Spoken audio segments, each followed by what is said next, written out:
María la miró seriamente a cierta distancia. La mujer clamaba con grande llanto y decía: Oh madre del profeta, ruega a tu hijo por mí, para que yo encuentre perdón delante de Dios.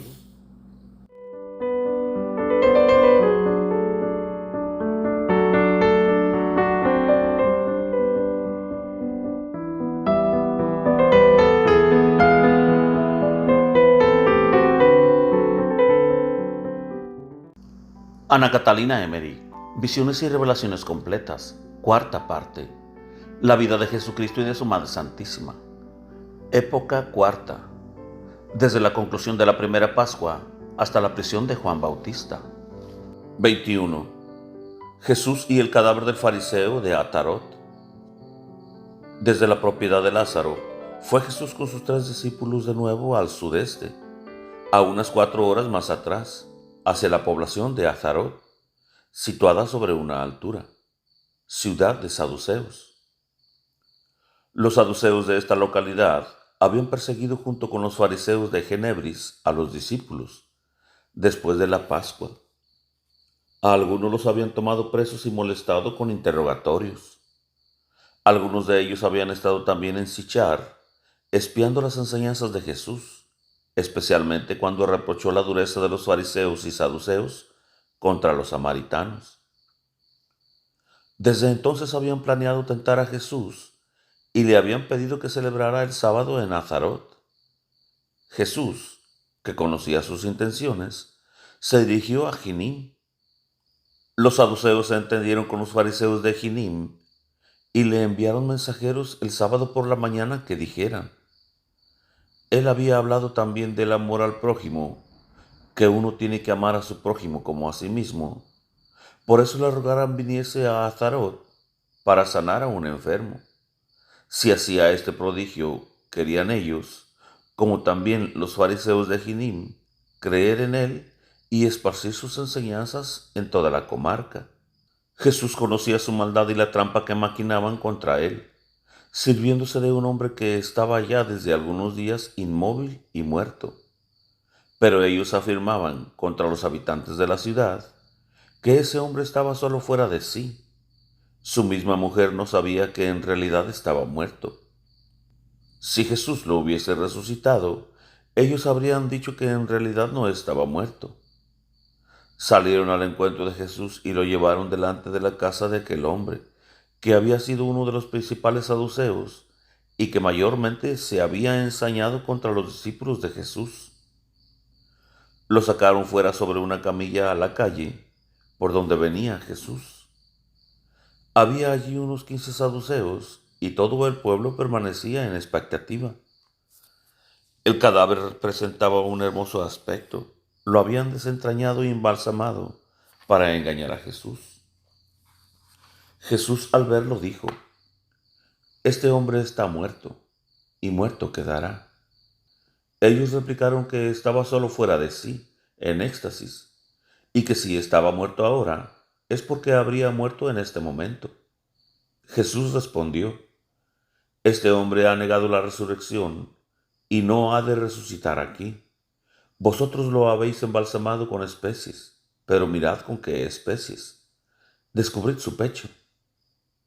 Entonces vi que uno de ellos abrió el pecho del muerto, como si fuese una válvula, y salieron multitud de gusanos repugnantes que se agitaban allí dentro. Los saduceos se irritaron de sobremanera, pues Jesús declaró también sus pecados y sus delitos públicamente, y que esos gusanos eran gusanos de su mala conciencia, que él había sabido encubrir y que ahora devoraban su corazón. Les reprochó descubriendo su hipocresía y engaño, y habló duramente de los saduceos y del juicio sobre Jerusalén y sobre todos aquellos que no reciben la salvación que ha venido. Ellos llevaron prontamente al muerto a su casa y se suscitó allí un desorden y un tumulto espantoso. Cuando Jesús y sus discípulos pasaron por la puerta de la ciudad, la chusma, soliviantada, les tiraban piedras. El haber descubierto los gusanos del muerto y la maldad de los saduceos los había irritado grandemente. Entre tantos malos había algunos buenos que lloraban. Vivían en una de esas calles algunas mujeres con flujo de sangre que creían en Jesús y rogaban desde lejos, puesto que no podían acercarse a Jesús. Él pasó, sabiéndolo, por esa calle. Cuando hubo pasado, las mujeres caminaban sobre sus huellas y las besaban. Jesús las miró y quedaron sanas de su enfermedad. Jesús anduvo 3 horas hasta una colina cerca de Enganim, casi en la misma dirección de Jinim, pero algunas horas más al este, en un valle. Es esta la línea recta de Nazaret a través de Endor y Naín. De Naín está como a 7 horas. Jesús pasó la noche en esa colina, donde algunos discípulos de Galilea le salieron al encuentro. Pernotaron en el salón de un albergue abierto después de haber comido algo. Estaban allí Andrés, Natanael, el novio de Caná, y los criados del jefe de Cafarnaúm. Estos pedían constantemente diciendo que el hijo del jefe estaba enfermo, que se apresurase en ir allá. Jesús les dijo que llegaría a tiempo. Este capitán retirado era un gobernador de Herodes Antipas, sobre la parte de Galilea. Era de buen natural y había defendido a los discípulos en la última persecución de los fariseos y les había ayudado con dinero y alimentos. No era del todo creyente, aunque pensaba que Jesús podía obrar milagros. Deseaba mucho la venida de Jesús, ya sea por la salvación de su hijo, como también para avergonzar a los fariseos. Deseaba que Jesús hiciese el milagro, y también los discípulos lo deseaban. Estos se habían entendido con el jefe diciendo: tendrán los fariseos que ver, ya tendrán que escandalizarse. Verán entonces quién es aquel a quien seguimos. Por esto habían Andrés y Natanael aceptado el mensaje. Jesús sabía de todo lo convenido. Enseñó todavía la mañana del viaje. Los 2 criados del capitán, que eran paganos, se convirtieron y volvieron con Andrés y Natanael a Cafarnaúm, llevando comida consigo.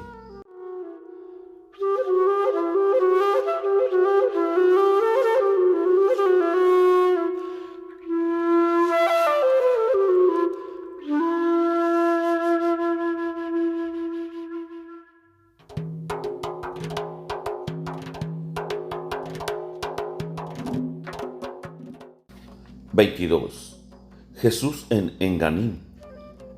Desde el albergue sobre la colina, anduvo Jesús con Saturnino y con un hijo de una hermana de la madre del novio de Caná y un hijo de la viuda de Obed, de Jerusalén, joven de unos 16 años, y se dirigió a la cercana ciudad de Enganim. Tenía aquí algunos parientes de la familia de Ana, que eran esenios.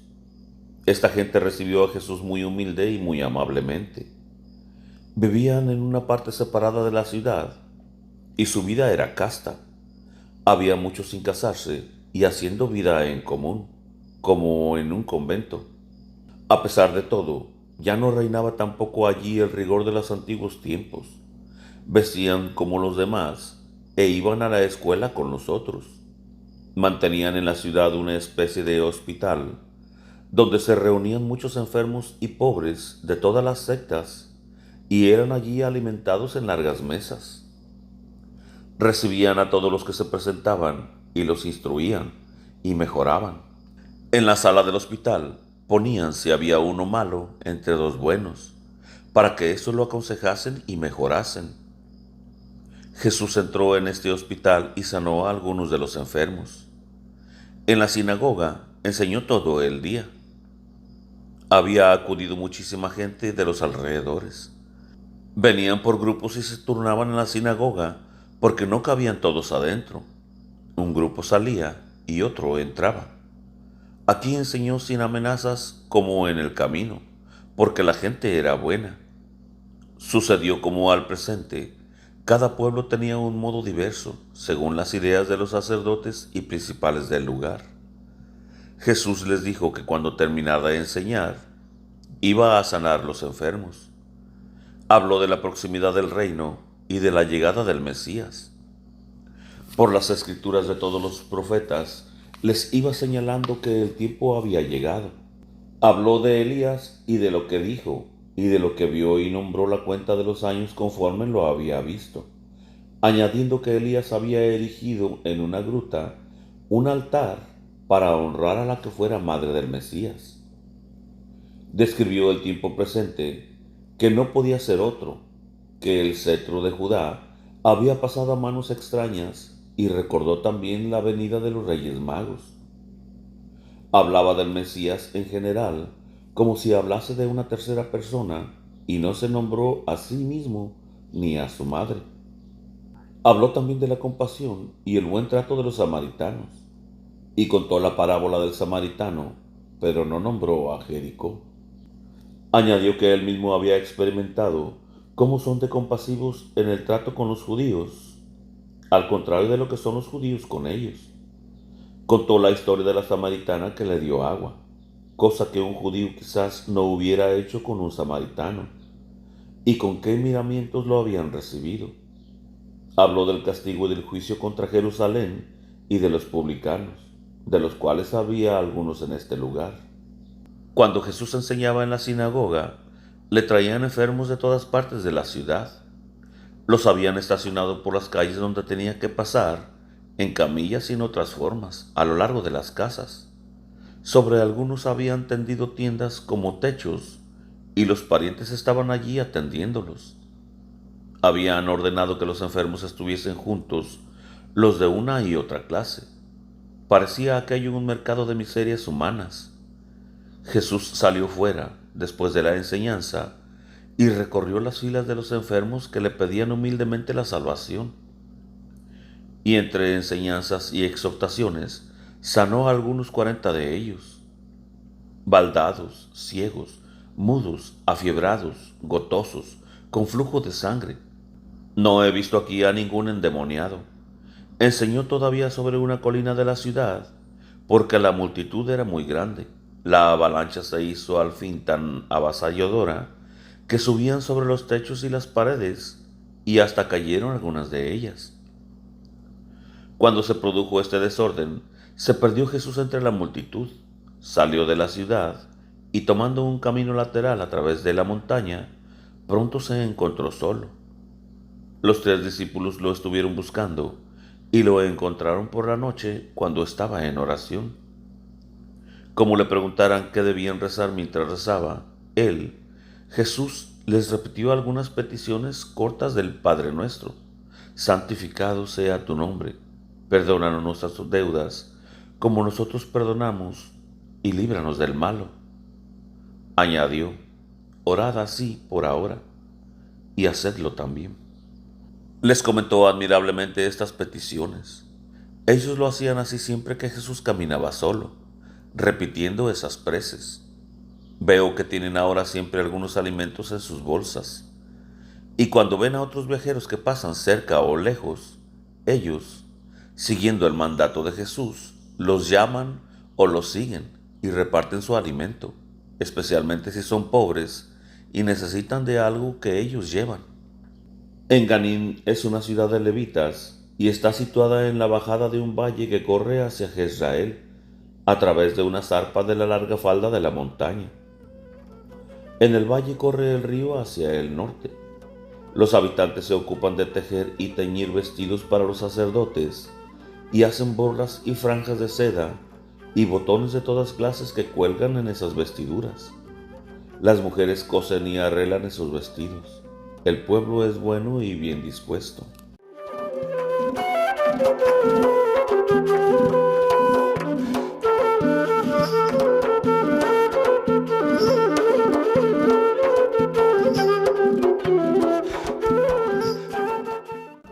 (23) Jesús entra en la ciudad de Naín. Jesús pasó por las ciudades de Jezreel y Endor sin entrar, y hacia el mediodía llegó a Naín y entró sin llamar la atención en un albergue fuera de la ciudad. La viuda de Naín, que era hermana de la mujer de Santiago el mayor, supo por Andrés y por Natanael de su próxima venida y mandó que le esperasen. Llegó pues con otra viuda al albergue de Jesús y, veladas, se echaron a sus pies. La viuda de Naín rogó al Señor quisiera recibir el ofrecimiento de la otra viuda que ofrecía todo lo suyo y lo ponía en la caja de las santas mujeres para cuidar a los discípulos y para los pobres, y ella misma quedaba a disposición de la comunidad. Jesús recibió el ofrecimiento de la viuda y consoló y exhortó a ambas.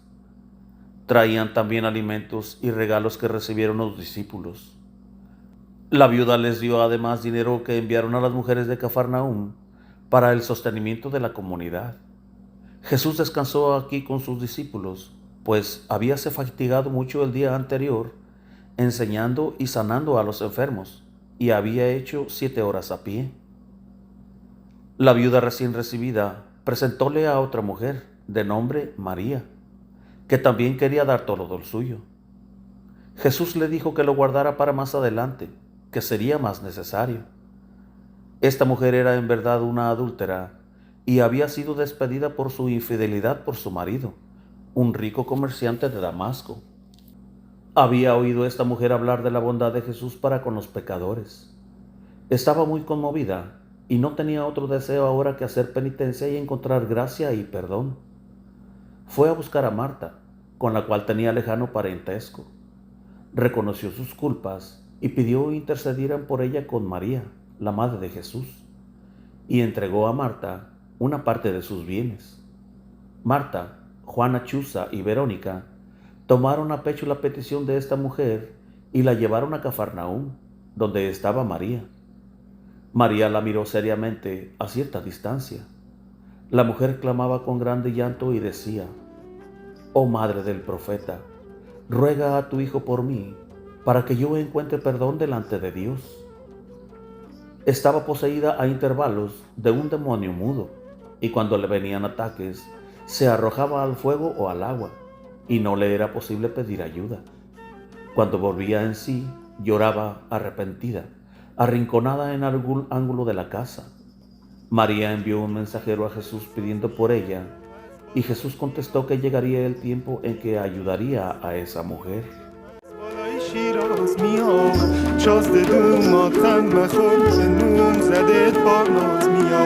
یار مبارک بادا ایشالا مبارک بادا یار مبارک بادا ایشالا مبارک بادا یار مبارک بادا ایشالا مبارک بادا یار مبارک بادا ایشالا مبارک بادا